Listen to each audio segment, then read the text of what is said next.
Bismillahirrahmanirrahim. Assalamualaikum warahmatullahi wabarakatuh.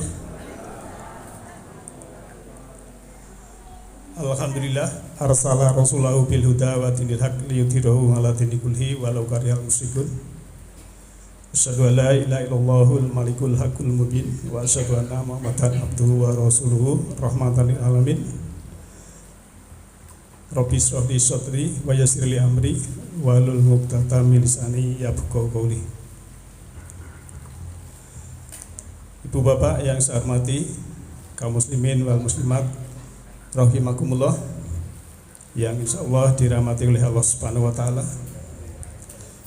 Marilah kita kajian pada malam hari ini untuk mengisi jiwa kita, untuk mengisi rohani kita, untuk meningkatkan kesadaran kita. Supaya apa? Supaya kita bisa mencerdaskan pendengaran, penglihatan, dan kolbu. Sebab Allah sudah memberikan modal yang utama bagi kita. Sebagai hardware adalah otak, kemudian softwarenya adalah akal. Jadi yang membedakan manusia dengan hewan adalah di akal. Mungkin kalau hewan juga ada perangkat hardware-nya di otak, tapi manusia itu oleh Allah lebih sempurna. Dan pada malam hari ini kita akan membahas lanjutan ya. Jadi yang sudah tayang itu kan episode kurban, episode haji ya. Dan malam ini esensi atau hakikat ibadah haji dan umroh. Jadi Bapak Ibu yang sudah haji, ya alhamdulillah, nanti kita bisa mencermati. Sedangkan yang belum nanti lebih paham. Karena kalau lebih paham, insya Allah kita lebih mencerdaskan dan lebih membuka kesadaran. Sebab dimensi perjalanan haji itu sebetulnya ada dimensi jasmani dan ada dimensi ruhani. Tapi biasanya orang hanya memikirkan dimensi jasmani saja. Misalnya pakai umroh itu kenapa laki-laki pakai ihram, maksud saya kain ihram itu kan 2 lembar ya. Kemudian tidak berjahit. Kenapa kok tidak berjahit? Nah, jahit itu kan ada kemelekatan. Nah, makanya tidak berjahit maksudnya jangan sampai kita ada kemelekatan selain kepada Allah. Maka kainnya juga putih. Putih itu bersih. Jadi dalam ihram itu tidak boleh pakai kain hitam. Dan sebetulnya istilah kalau yang tidak berjahit sebetulnya di kain itu ya sudah saling. Tapi intinya memang sebetulnya di samping itu kita waktu menjalankan ritual secara jasmani itu jangan sampai kita ada kemelekatan ya, selain Allah, makanya tidak berjahit. Lantas setelah itu ya, dalam ihram itu kan kita melaksanakan misalnya yang kemarin sudah saya singgung, tawaf ya. Kalau tawaf itu kan ada Ka'bah yang kotak. Tapi kita tawafnya itu tidak kotak. Kita harus melingkar. Dan dimulai dari Hajar Aswad ya. Nanti muter lagi ya, melewati Multazam, melewati Hijr Ismail, ya, melewati Makam Ibrahim, kemudian balik lagi ke Hajar Aswad. Dan ini tidak boleh kita kotak seperti Ka'bah, itu enggak, harus melingkar. Itu menandakan kesempurnaan bahwa kita itu ya, Hajar Aswad itu lambang kelahiran kita ya. Kemudian kita nanti pulang juga harus kembali seperti itu. Sebab waktu kita ya, di ketuban ibu itu kan sel sperma dari ayah kita itu kan ratusan juta, hanya satu yang lolos, yang bisa membuahi sel ibu itu. Ratusan juta loh itu kalau di mikroskop itu. Ini kan pilihan sebetulnya. Nah, begitu di ovum ibu ya berkembang ya miliaran sel, itu kan satu sel hanya dari bapak, yang lainnya itu kan dari ibu semua. Triliunan sel bahkan satu tubuh ini. Karena janin yang di dalam itu makan dari makanan yang dimakan ibu kita. Maka orang yang tawaf itu mencium hajar aswad sebagian itu adalah lambang bahwa kita mencium ibu kita. Jadi sangat ironi ya, kalau orang mencium hajar aswad tetapi sama ibunya berani, itu loh, kan ironis sekali. Maka kita dari hajar aswad tadi sebagai lingkaran itu, dari kata-kata juga innalillahi wa inna ilaihi raji'un itu dari kita milik Allah, dari Allah ya, kembali nanti pada Allah. Nah, waktu di ketuban ibu ya, kan saya ulang lagi surat Al-A'raf ayat 172 itu kan ya, alastu birabbikum, apakah aku Rabbmu? Qalu bala syahidna. Waktu itu aku menyaksikan ya bahwa engkau Rabb saya. Nah, setelah itu menurut begitu lahir, menurut neuroscience itu bayi janin begitu lahir matanya terbuka, telinganya terbuka, mulutnya terbuka, nafasnya terbuka, bisa mandiri sendiri. Menurut neuroscience dalam 8 hari dia lupa janji pada Allah tadi. Nah, lupanya kapan? Sampai ingat lagi, mengenal Allah lagi. Maka begitulah pentingnya kita marifat pada Allah. Maka ibadah haji itu ada dimensi jasmani, juga ada dimensi rohani. Maka esensi ibadah haji dan umroh ya, itu kita pahami seberapa kita penyelaman ya, karena Al-Quran itu kan seperti buah kelapa, kalau kita hanya dapat serabutnya ya tidak masuk ke dalam, tidak dapat. Seperti kita menyelam ke laut, itu kalau kita sudah punya alatnya, punya ilmunya, makin ke dalam itu kan mendapatkan mutiara. Tapi kalau mau menyelam baru di pantai sudah lari, takut. Nah, itu masalahnya kan begitu.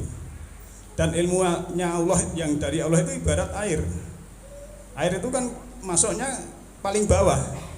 Jadi untuk mendapatkan ilmunya Allah itu memang kita harus rendah hati, rendah diri. Rendah hati dalam arti kita tidak sombong. Kalau kita sudah, wah saya sudah profesor, kemudian saya sudah ini dan lain sebagainya, Al-Quran tidak bisa masuk kalau sudah sombong sih. Allah tidak mau memberikan ilmu seperti itu. Jadi Allah adalah memberikan sesuatu kepada siapapun yang dia itu rendah diri, tapi sudah menyombongkan diri. Kesombongan itu hanya milik Allah. Oleh karena itu maka ya, Bapak Ibu saya ajak untuk memahami dari sedikit ini. Mungkin nanti kalau belum paham ya dikunyah-kunyah dulu, tidak usah ditelan ya. Karena kalau kita masuk ke dalam ibadah haji itu memang luar biasa, karena di situ ada dimensi rohani dan dimensi jasmani. Ada istilahnya ritual dan spiritual. Ritual jasmani, ritual itu upacara jasmani ya seperti itu tadi. Tapi kalau spiritual itu kan jiwa, ritual itu upacara, jadi mengupacarakan jiwa.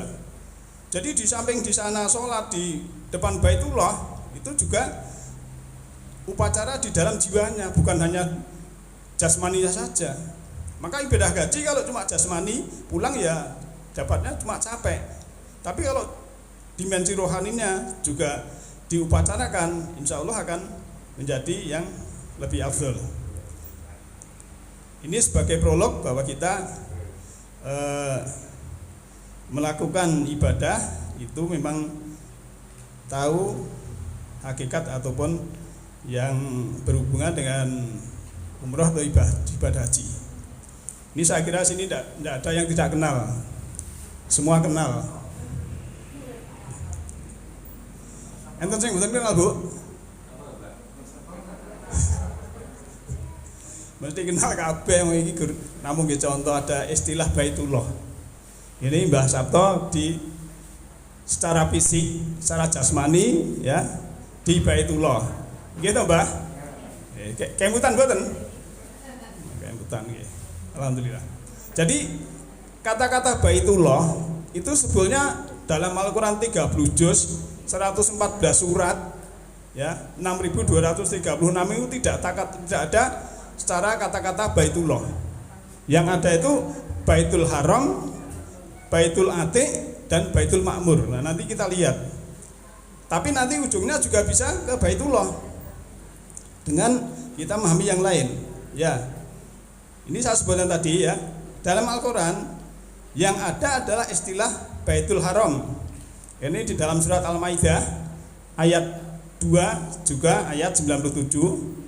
Kemudian Baitul Atiq ya, itu surat Al-Haji ayat 29 dan ayat 33. Kemudian istilah Baitul Ma'mur itu di dalam surah 52. Surah 52 itu surat Tur ya, ayat 4. Ya, jadi ada istilah Baitul Haram ya. Kalau di Al-Maidah ayat 2 itu kan ya ayyuhalladzina amanu la tukhillu sya'airallahi wala syahrul harama walal hadya wal qalaid walal hadya wal qalaida wala aminal baital haram. Nah, ada kata-kata baital haram. Nanti kita lihat ayatnya dan apa artinya, maksudnya begitu ya. Dah ini 3. Lantas ya, tadi yang saya sebutkan dalam surah Al-Maidah ayat 97, di sini ada kata-kata A'udzubillahi minasyaitonirrajim. Ja'alallahul ka'batal baital harama qiyamal linnasi wasyahrul harama wal hadya wal qalaid. Dzalika lita'lamu annallaha ya'lamu ma fis samawati wa ma fil ardi wa annallaha bikulli syai'in alim. Allah menjadikan ya Baitul Haram. Nah, ini ada kata-kata Baitul Haram. Bait itu rumah ya, haram itu yang dimuliakan atau yang penting. Ya.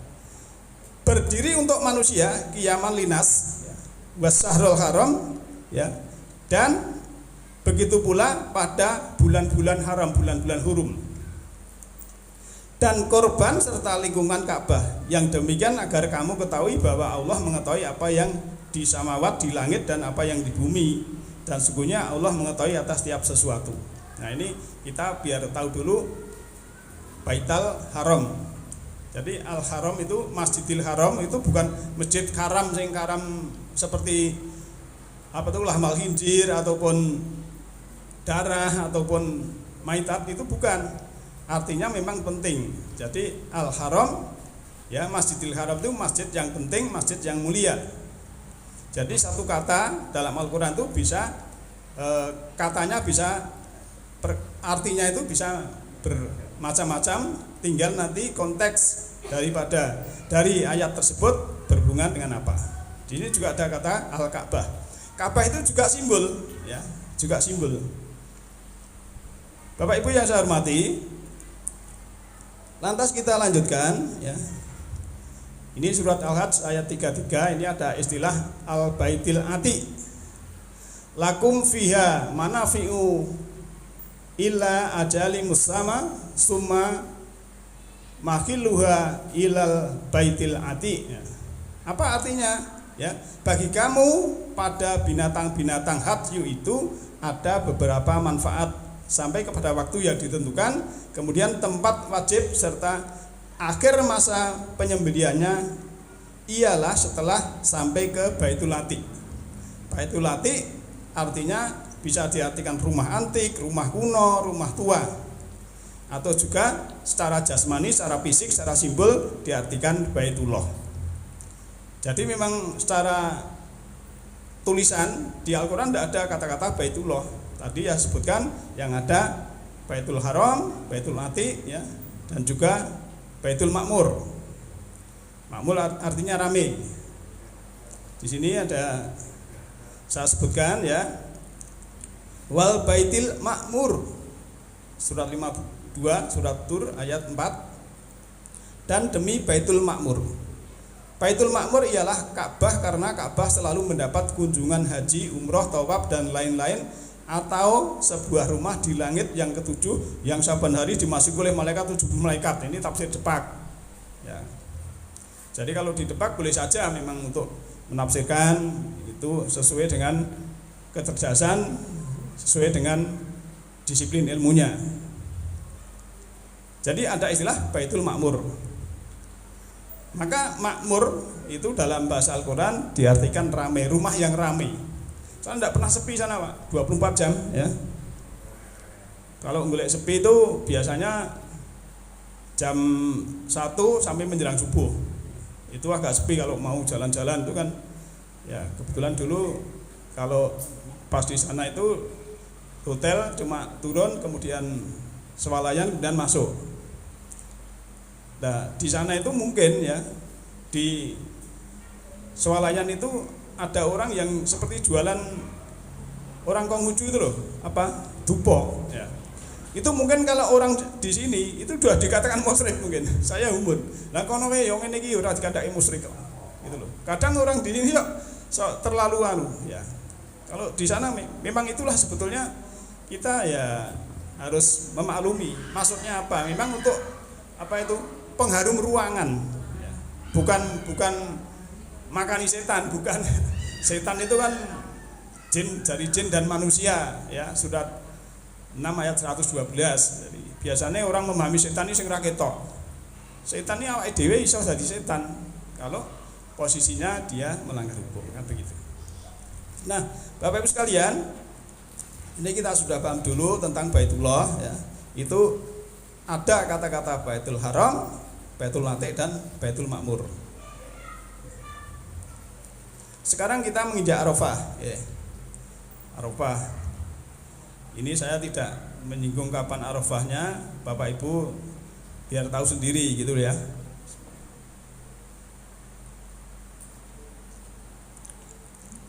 Maaf ini sambil minum karena beberapa hari taruh jagong. Ya maklum. Arafah ya. Kita lihat Arafah. Sekarang gini Pak, Bu, saya cuplikan sedikit ya. Kenapa kita memulai Ramadan kadang Idul Adha, Idul Fitri itu berbeda ya. Begini. Secara syariat ya, secara syariat kita sama ya. Nek mulai siam itu 1 Ramadan, Idul Fitri 1 Syawal, Idul Adha 10 Dzulhijjah, itu sama semua. Saya tidak menyebutkan organisasi apapun. Semua di seluruh planet bumi ini, apapun yang dia mengaku Islam, syariatnya poso tanggal 1 Ramadan, Bodo Idul Fitri 1 Syawal, Idul Adha mesti 10 Dzulhijjah. Nah, lantas ada perbedaan. Lah, perbedaannya itu sudah metode. Metode itu carane fikih, masuk pemahaman. Ada yang menentukan tanggal 1 dengan wujudul hilal.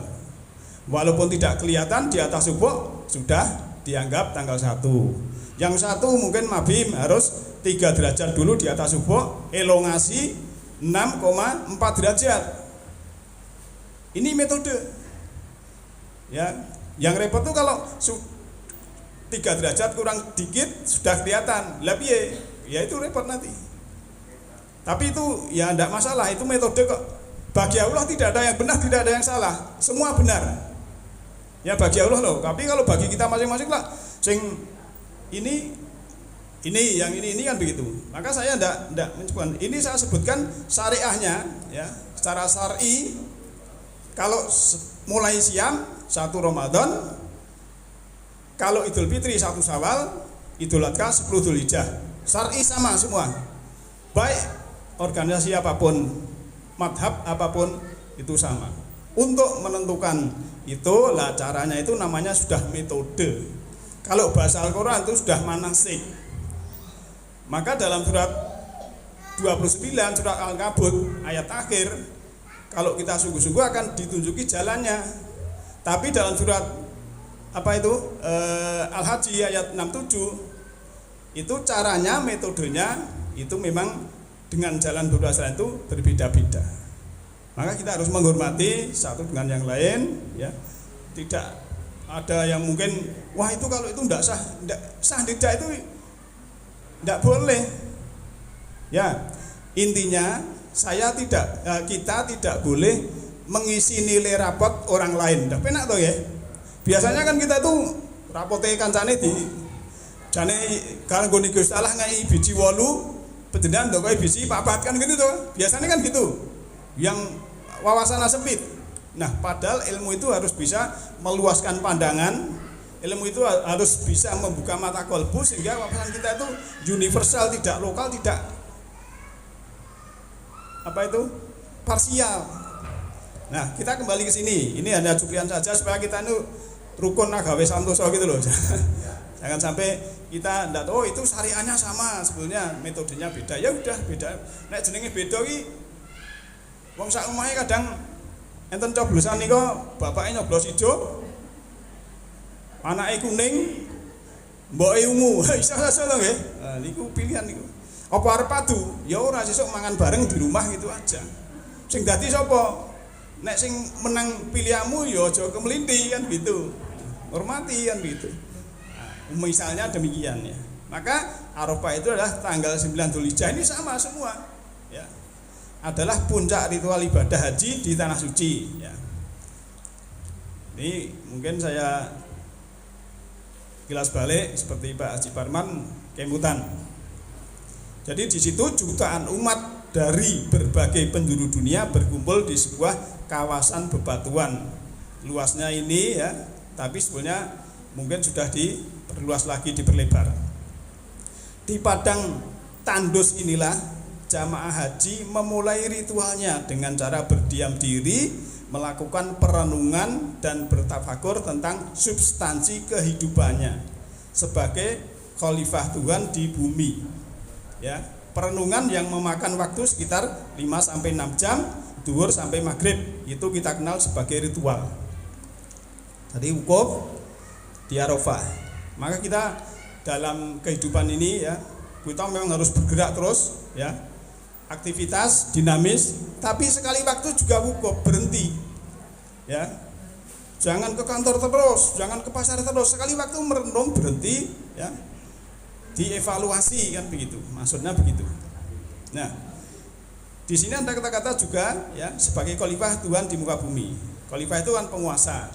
Dalam surah An-Nur ayat 55 itu harus jadi penguasa dirinya sendiri dulu. Kalau manusia itu sudah menguasai dirinya sendiri, jadi penguasa dirinya, ya bisa mengendalikan marahnya, bisa mengendalikan egonya, itu akan enak, sudah berkuasa pada dirinya sendiri. Tapi kalau dirinya sendiri belum dikuasai, mau menguasai orang lain, ya itu nanti akhirnya error kan begitu. Kita lanjut. Wah, ini sebenarnya kalau mic-nya 2 saya dibantu baca. Ya enggak apa-apa.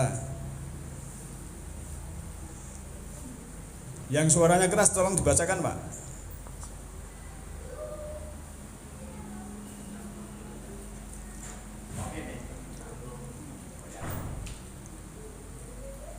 Coba monggo.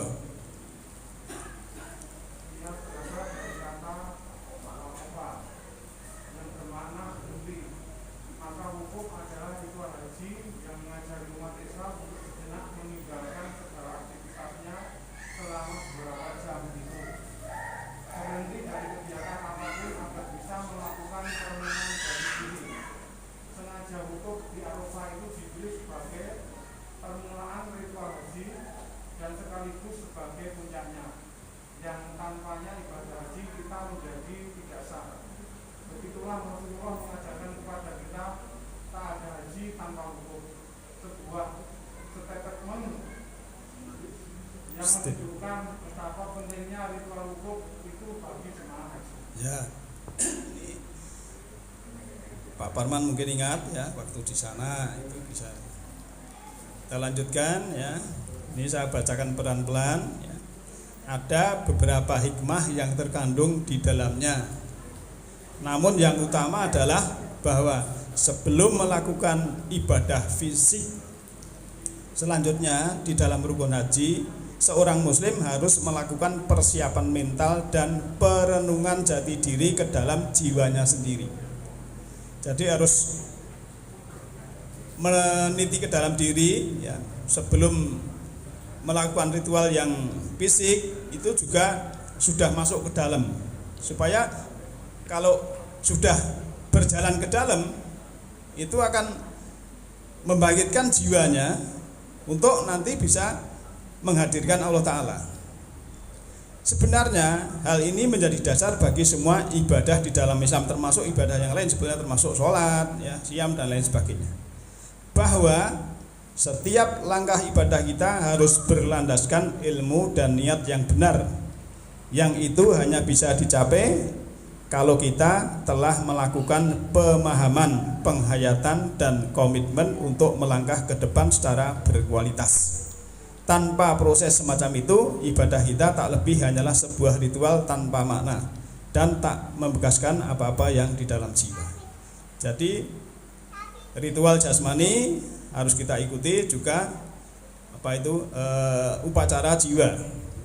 Semua ibadah harus dimulai dari niat, tetapi wukuf ini lebih mendalam dari sekedar niat karena ia berisi perenungan, pemikiran, ya, pemahaman dan komitmen terhadap niat. Bukan hanya untuk keabsahan ritual haji yang sedang kita jalani, melainkan lebih jauh dari itu untuk menjalani realitas hidup kita sepulang dari tanah suci. Maka ukuran kemakburan haji itu bukan pada saat kita masih berada di tanah suci, melainkan setelah pulang dari berhaji. Apakah akhlak kita sudah berubah menjadi lebih baik ataukah tak ada perubahan, ataukah malah bertambah buruk? Haji disebut mabrur adalah jika akhlak kita sepulang dari tanah suci menjadi lebih baik. Nah, jadi mabrur itu dari kata-kata birro, ya. Kan ada dalam Quran itu laisal birro. Jadi albir itu dari menjadi mabrur, yang baik. Jadi haji yang baik. Maka ya parameternya yaitu tadi, ya. Biasanya agak marah-marah berkurang, itu namanya mabrur. Tapi kalau baru pulang saja air zam-zamnya ketukar yang bocor terus marah-marah, wabeh di unek-unek kayak ya percuma kan begitu. Jadi memang di sana itu ya non sewu Pak, kalau rebutan lift aja itu harus kabar kok. Kalau sudah disikut uang loro balungnya terus nesu ya nanti ya percuma. Jadi di sana itu memang fisik. Apalagi musim haji, sedang umroh yang di situ mungkin hari Jumat saja, ya. Kalau sana mau ke hotel misalnya, lift sana sudah buka, itu sudah pelayan. Lah nek sing wong tua pelayan piye?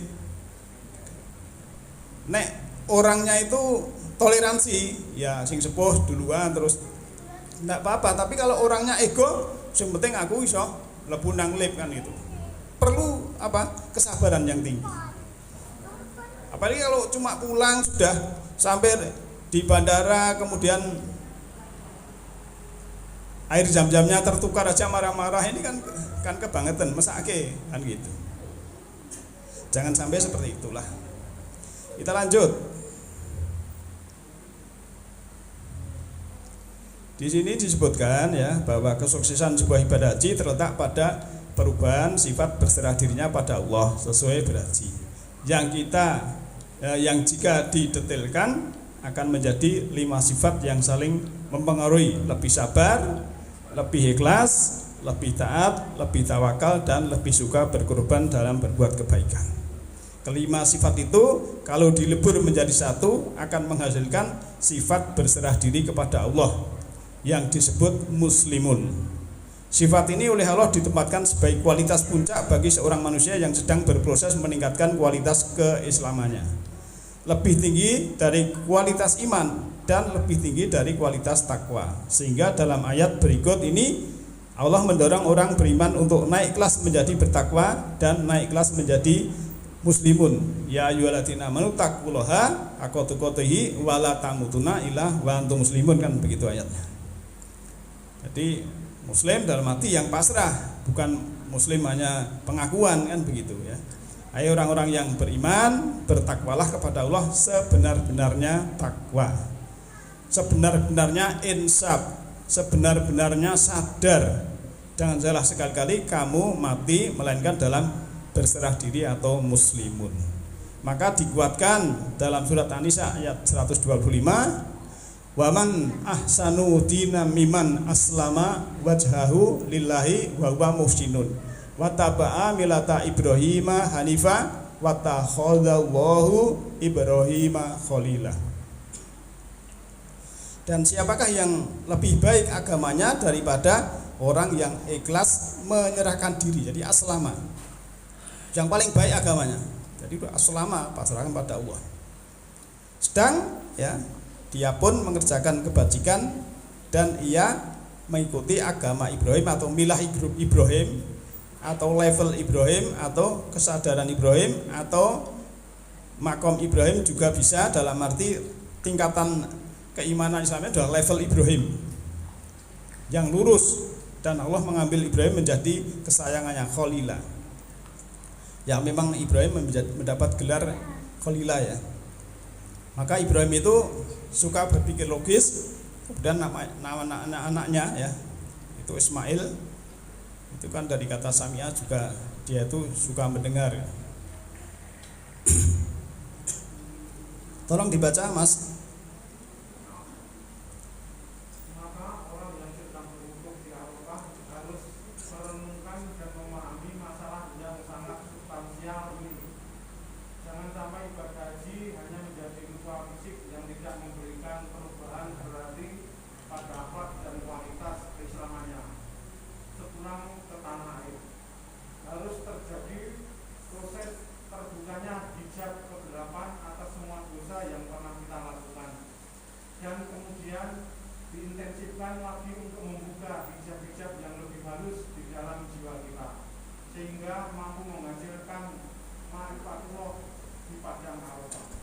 Ya, jadi memang ma'rifatullah itu penting. Ma'rifat itu mengenal, Allah mengenal.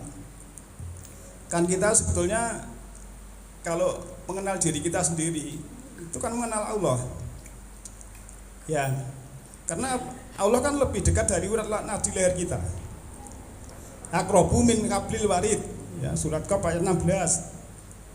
Ini yang sering saya sampaikan. Nah, kemarin sudah saya singgung. Ya, saya sama Mas Wahyudi misalnya, ya dekat, karena posisi dekat hati juga dekat.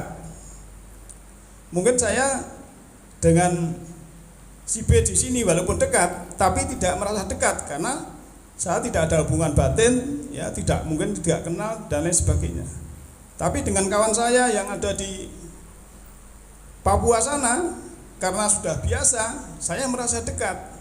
Nah, disinilah kita dengan Allah itu, walaupun Allah itu sebenarnya dekat dengan kita, lebih dekat dari urat nadi leher kita.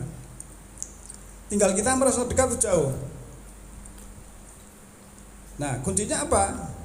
Innallaha ma'as-sabirin. Allah bersama orang-orang yang sabar. Kalau penjenengan pas sabar berarti ada resonansinya, ada vibrasinya, ada frekuensi yang sama dengan Allah, kemudian Allah merasa dekat. Tapi nanti pas marah-marah, air jam-jamnya itu bukan marah-marah, itu jelas tidak dekat sama Allah. Kemudian innallaha ma'alladzina taqaw walladzina hum muhsinun. Allah bersama orang yang bertakwa dan berbuat baik.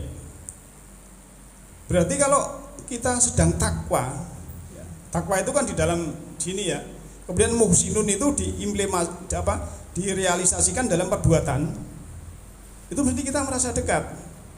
Mungkin kita pas menolong orang, ya, memberikan sesuatu pada orang, memberi hadiah, kemudian kita senyum, terus kita membantu, ini mesti kita merasa dekat dengan Allah.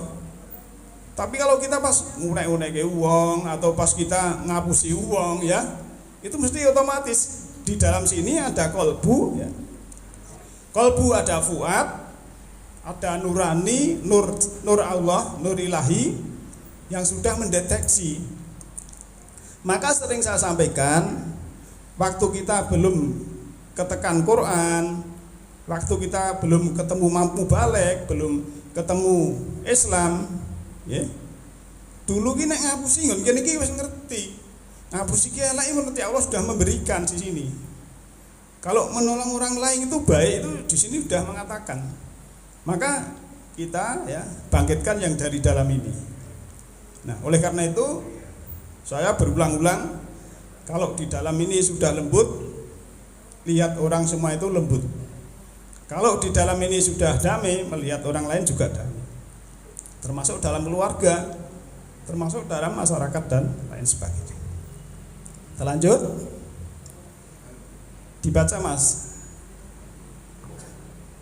Hukum adalah saat-saat pencerahan bagi setiap jemaah haji yang ingin mencapai derajat muslim sejati, bukan muslim KTP, muslim ijazah, atau apalagi muslim aksesoris, juga bukan haji nama, haji piagam, ataupun haji kopiah. Hukum adalah starting point untuk melakukan perubahan substansial dalam proses keislaman kita, dan semua itu harus dimulai dari dalam jiwa, bukan dari hal-hal yang bersifat lahiriah ataupun ritual-ritual fisik belaka.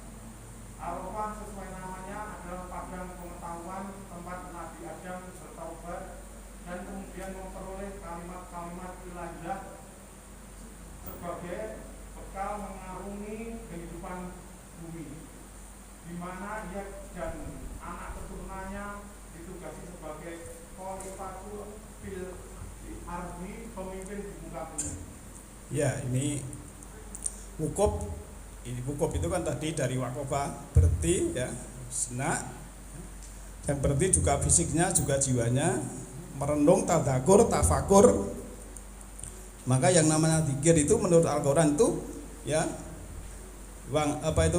kiaman wa qu'udan wa ala qulub wa ala junubihim. Jadi waktu berdiri, waktu duduk dan waktu berbaring itu ingat memikirkan Allah. Yang zikir itu kalau saya sering sampaikan, zikir itu ingat Allah, ingat ciptaan Allah ya, dan juga ingat hukum Allah. Bukan hanya kita menyebut Allah saja, tapi harus kita ingat segala sesuatu, hukum dan ciptaan Allah, juga kita ingat Allah itu sendiri. Kita lanjut ya. Tiwas Mas. Arafah juga menjadi titik menancapnya keyakinan Nabi Ibrahim untuk menaati perintah Allah dalam berkorban dengan penuh keikhlasan dan ketaatan kepada Allah. Disinilah beliau menemukan penyerahan diri yang tiada terukur kualitasnya dalam bentuk mengorbankan anak soleh yang sangat dicintainya dan diharapkan menjadi penerus syiar agama Islam yang dibawanya.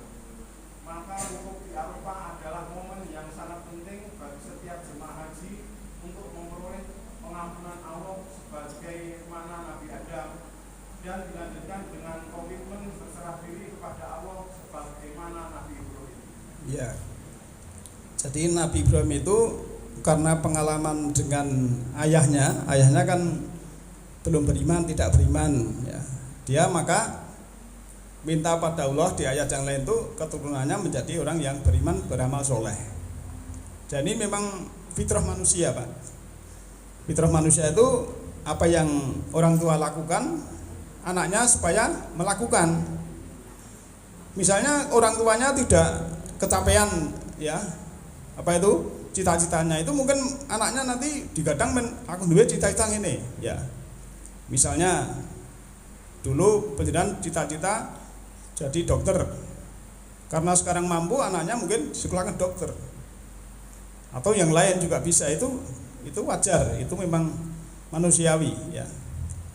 Apalagi kalau kita dengan anak itu mirip-mirip ya, keahliannya atau talentanya, itu biasanya orang tua mengarahkan yang sesuai dengan talenta dari orang tua itu. Nabi Ibrahim juga begitu ya, dengan anaknya mendidik. Sebab memang zaman itu berbeda. ada pada zaman yang harus menyembunyikan keimanannya. Contoh, istri Fir'aun itu beriman, tapi Fir'aun seperti itu. Keimanannya disembunyikan. Ashabul Kahfi juga begitu. Karena dia diusir dan lain sebagainya, untuk bersembunyi seperti itu.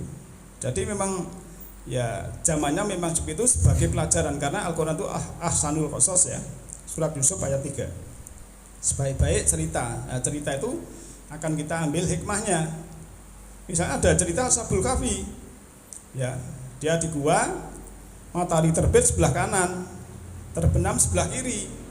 Berarti tidurnya kepalanya di selatan. Aku turu tak kepala di selatan, itu boleh-boleh saja. Padahal itu kalau masuk ke dalam, kanan itu lambang kebaikan, kiri itu lambang keburukan.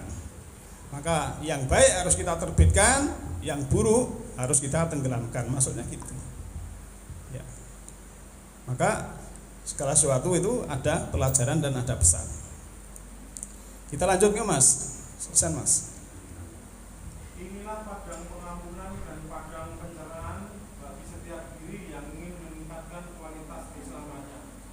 Padang Arafah adalah padang pengetahuan ma'rifat bagi perjalanan spiritual seorang hamba Allah yang ingin mendekatkan diri kepadanya. Tidak ada haji tanpa perenungan Arafah. Tidak akan pernah ada pencapaian puncak keislaman seorang muslim tanpa ma'rifatullah di padang pengetahuan.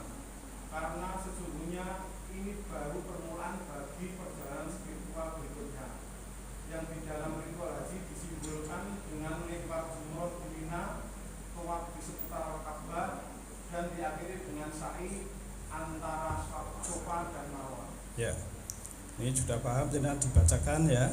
Salah satu manfaat ataupun pesan di Arafah itu seperti itu. Jadi juga ada ritual atau upacara jiwanya, bukan hanya fisik saja. Maka di dalam surah Al-Baqarah ayat 126 ya, ini Ibrahim berdoa kepada Allah ya. Wa id qala Ibrahimu rabbi ja'al hadza baladan aminan warzuq ahlahu minas samarat man amana minhum billahi wal yaumil akhir. Qala wa man kafara fa umatti'uhu qalilan suma toruhu ila adabinar wa bisal masir. Dan ketika Ibrahim berkata atau menyeru, Tuhanku, jadikanlah negeri ini aman dan berikanlah rezeki penduduknya dari buah-buahan yang beriman di antara mereka. Nah, yang beriman pada Allah dan hari akhir. Tapi Allah menjawab, dan siapa yang kafir maka akan aku beri kelengkapan atau rezeki juga, dia sedikit, kemudian aku paksa dia kepada siksaan nar dan tempat kembali yang sangat jahat. Jadi di sana Ibrahim memang berdoa negerinya aman. Ya, jadi kalau menurut milah Ibrahim itu kan sudah uswatun hasanah, Pak. Ya, Ibrahim itu dalam surat 60 ayat 4 itu disebutkan juga uswatun hasanah. Nah, Nabi mengikuti milah Ibrahim dalam surat An-Nahl ayat 123, dan Nabi Muhammad juga uswatun hasanah dalam surat Al-Ahzab ayat 21. Nah, Ibrahim itu sebagai uswatun hasanah, doanya bukan untuk keluarganya dulu, tapi negeri yang aman, balah dan aminah. Jadi kalau negerinya aman, ya aman, tentram, otomatis cari rezeki juga aman, ya. Mau wisata juga aman, mau taklim juga nyaman, kan begitu.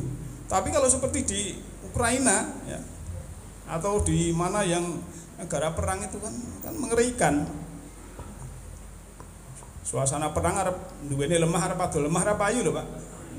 Lah sing tuku sapa? Gitu. Nah, misalnya gitu. sekolah ra iso wong perang misalnya.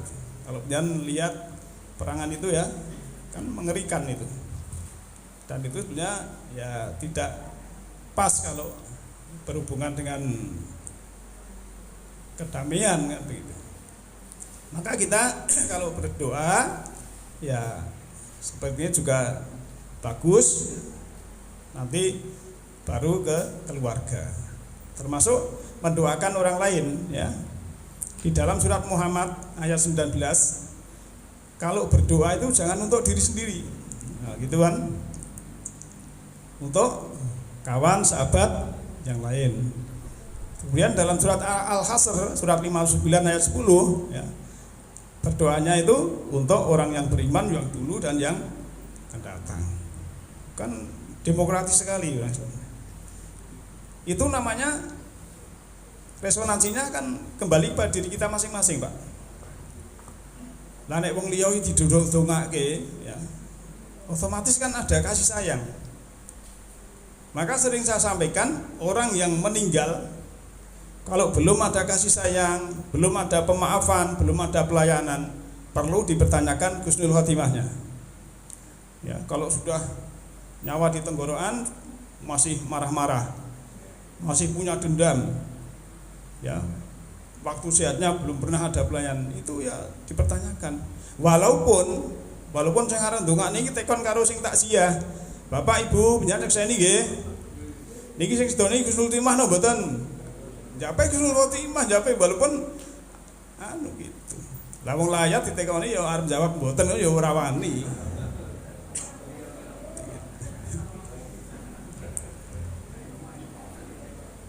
Oke, kita lanjut. Go Mas. Masih aja. Doa Ibrahim ini bukanlah sembarang doa asal bermohon saja, tetapi mengandung kesadaran dan ilmu pengetahuan tentang biologi dan astronomi. Karenanya Allah memperkenankan doa tersebut pada waktunya sesuai dengan kejadian dan proses yang berlaku.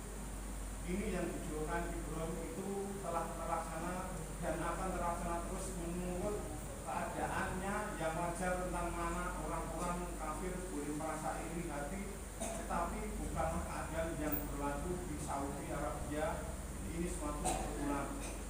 Tentang ini Allah telah lama memperingatkan, yang maksudnya sebagai berikut. Lanjut. Dio.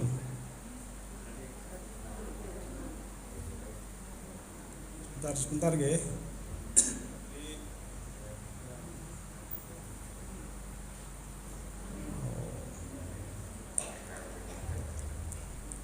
Ya ini saya baca dulu aja.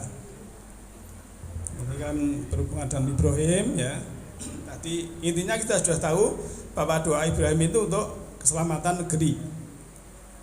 Termasuk kita ya kalau berdoa memang untuk keselamatan negeri. Karena kalau negerinya baladan aminan, kan generasi kita juga aman toh, Pak. Kalau tidak aman nanti ya keturunan kita ada penjajahan dari apa kan ya kasihan. Maka kita tidak boleh membenci ajaran Ibrahim ya. Dan orang-orang yang membenci wilayah atau ajaran Ibrahim hanyalah orang-orang yang berbodoh diri. Dan sungguhnya telah kami pilih dia di dunia, dan sungguhnya dia di akhirat termasuk orang-orang yang soleh. Inilah Ibrahim ya. Karena Idul Adha itu juga identik dengan cerita Ibrahim. Dan di bawahnya Musa ya, dalam Al-Quran itu yang paling disebut banyak Musa. Kemudian juga Ibrahim ini termasuk agak banyak juga ya. Dia juga sebagai imam untuk manusia. Dan sebagai nabi pilihan, Ibrahim telah diberi Allah ilmu pengetahuan yang meyakinkan tentang alam semesta dan keadaan bumi. Hal ini tercantum pada tadi surah Al-Baqarah 124, juga di dalam surat Al-An'am ayat 75 dan beberapa ayat suci lainnya. Nah, Nabi Muhammad diperintah Allah untuk mengikuti ajaran Ibrahim. Begitu pula kita semua sebagaimana dimasukkan dalam ayat ini ya. Kemudian dibahas sendiri nanti di rumah, surat Ali Imran ayat 95. surat Al-An'am ayat 191, surat An-Nahl ayat 123 dan surat Al-Haji ayat 78. Ini perintah Nabi Muhammad supaya mengikuti milah Ibrahim. Maka sebetulnya ya dulu juga sudah saya sampaikan secara fisik ya. Kan Nabi Adam membuat tempat ibadah di situ. Waktu Nabi Nuh ya, karena Nabi Nuh itu dakwahnya lama, entuk sithik ndonga karo Gusti Allah kan dulu, kemudian dikabulkan kon gawe kapal ya. Kapalnya biasanya nang buku cerita niku kaya langsung niku. Padahal waktu Nabi Nuh ya itu disebutkan dalam surat Hud ya, bahwa ombaknya, gelombangnya itu setinggi gunung. Lah nek tsunami iki gur sak setinggi pohon kelapa, gitu. Itu saja HP beneran mungkin Android tidak bisa hubungan. Lah nek ombaknya setinggi gunung berarti komunikasi alat canggih sekali yang dilakukan oleh Nabi Nuh dengan anaknya yang di bukit itu. Ombak setinggi gunung kok bisa komunikasi kok. Ya oleh kowe melu aku wae ning kapal. Wah, kula tak mriki mau tak blindung ini. Jadi kapalnya Nabi Nuh berarti secara kita lihat teknologinya ya kapalnya itu bisa terbang, anti gravitasi, bisa menyelam. Ilmunya sangat canggih. Maka di dalam surat 34 ayat 45, surat Saba ayat 45, ya waktu ayat turun itu ilmunya para nabi sahabat belum ada 1/10 umat yang lalu. Ya, dikuatkan piramida di Mesir ya. Itu orang dulu bikin batu itu halus sekali. Jadi di antara batu satu dengan lain diseli korannya tidak bisa Pak. Berarti motongnya pakai sinar laser. Tolong Pak, niki dicas ke Pak. Apa? Bentar. Ya. Jadi kembali tadi piramidenya itu istilahnya sela-selanya itu dikasih kertasnya enggak bisa masuk. Berarti kan tinggi sekali anunya, halus sekali. Dan batu yang paling ringan itu 2 ton. Yang paling berat 50 ton coba. Itu kan wong biyen kan canggih sekali. Dan awake dhewe mampu saiki gawe. Nah, itu misalnya itu. Jadi memang teknologinya dulu memang luar biasa dan nanti akan berkembang terus teknologi itu karena dalam surat Shad ayat 87-88 Allah akan membukakan ilmu dan kecerdasan disesuaikan dengan peradaban manusia. Ya. Kenapa umat Islam kadang tidak berpikir ke situ, ke teknologi? Ya karena biasanya Pak, pengajian itu ya siji diterangke ganjaran, ya seping pindone diterangke fikih kan gitu. Nah, maka kalau kita beribadah pada Allah tingkatannya ben untuk ganjaran, yaitu ibaratnya kita sekolah TK nggarap soal untuk permen. Kita harus tingkatannya harus lebih tinggi. Kita kewajiban saya untuk beribadah pada Allah. Ya ini tentang Ibrahim sudah paham karena hubungannya dengan ritual haji tadi suruh mengikuti. Go Mas Diwas.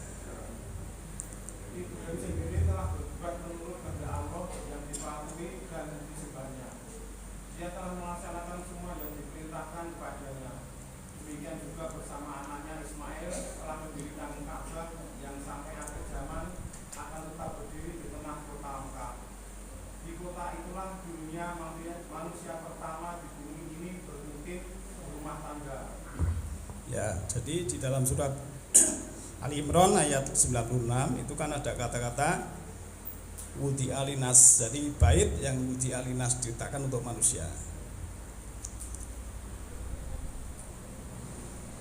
Jadi manusia di bumi adalah Nabi Adam. Hal ini kita berdasar ayat Al-Quran ya. Kemudian tadi dalam surat berapa tadi? Surat Ali Imran ayat 96 ini kalau kita baca harus dari 96-97 ya. Ini dari sisi aspek aspek jasmani ya. Saya belum menyampaikan tentang Baitullah atau yang dibangun di sini ya, tentang apa? Wudi alinas yang berhubungan dengan aspek rohani.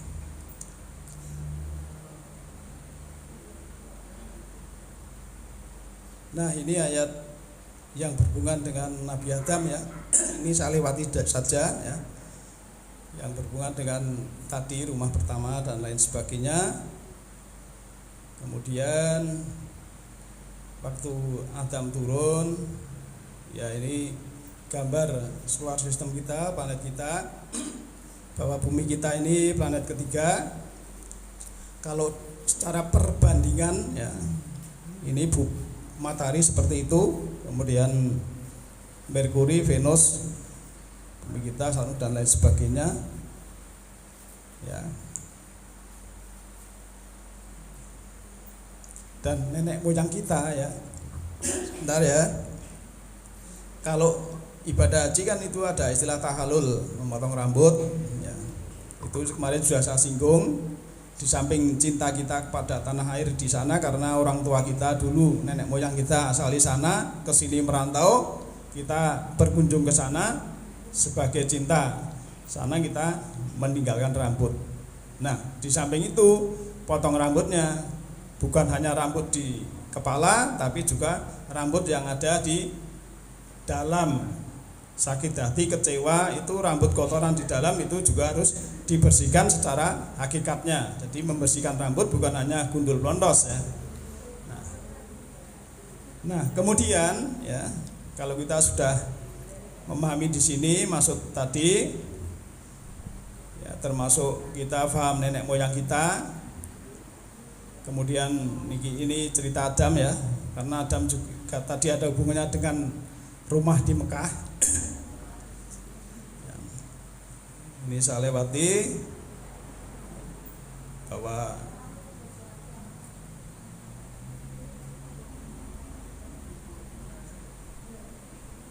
ya, ini berhubungan dengan apa terus. Nah, sekarang masuk esensi ritual dulu ya. Enggak Mas Diwas Mas. Ini penting ya, sangat penting. Dari kajian malam ini intinya di sini, monggo.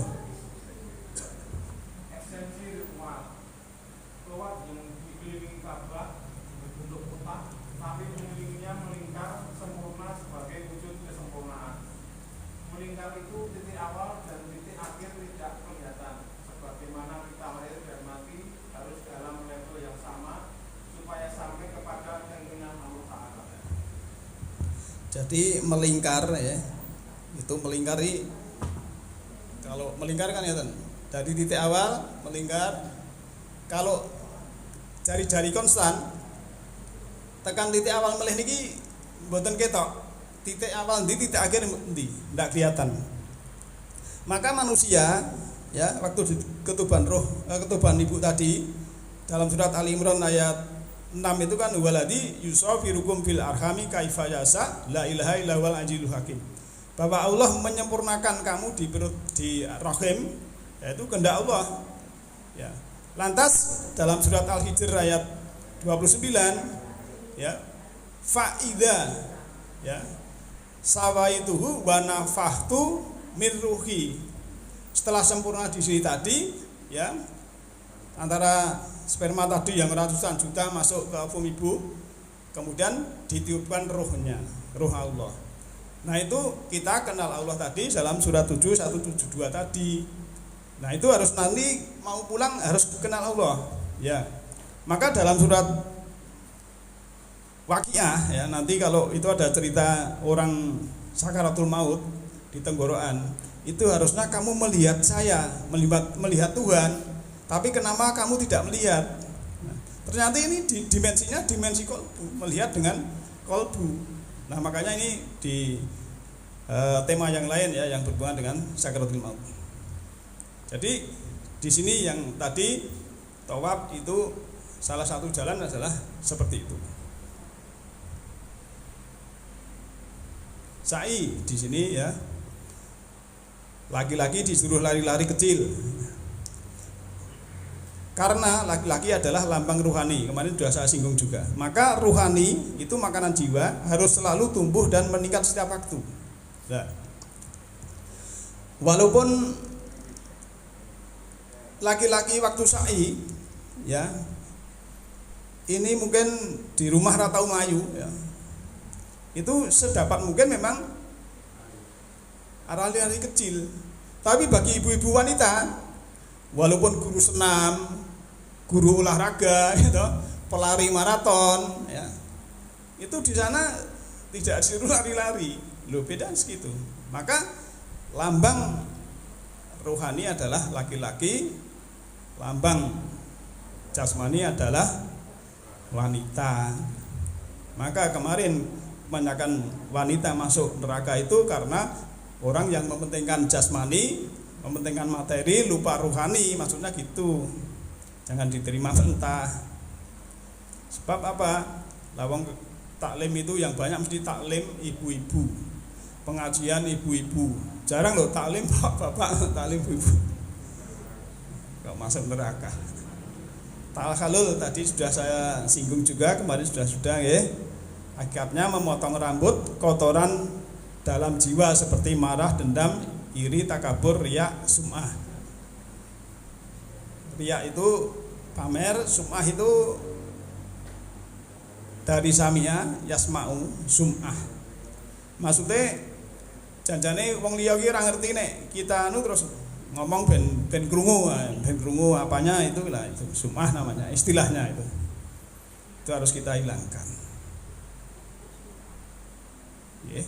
Ya malam ini sementara sampai di situ. Mungkin ada komentar atau pertanyaan sebelum kita lanjutkan. Kalau tidak ada, ya saya tutup dulu. Nanti kalau tanya sambil santai saja. Nasrul minallahi wa barakatuh. Alhamdulillahirabbil alamin. Assalamualaikum warahmatullahi wabarakatuh.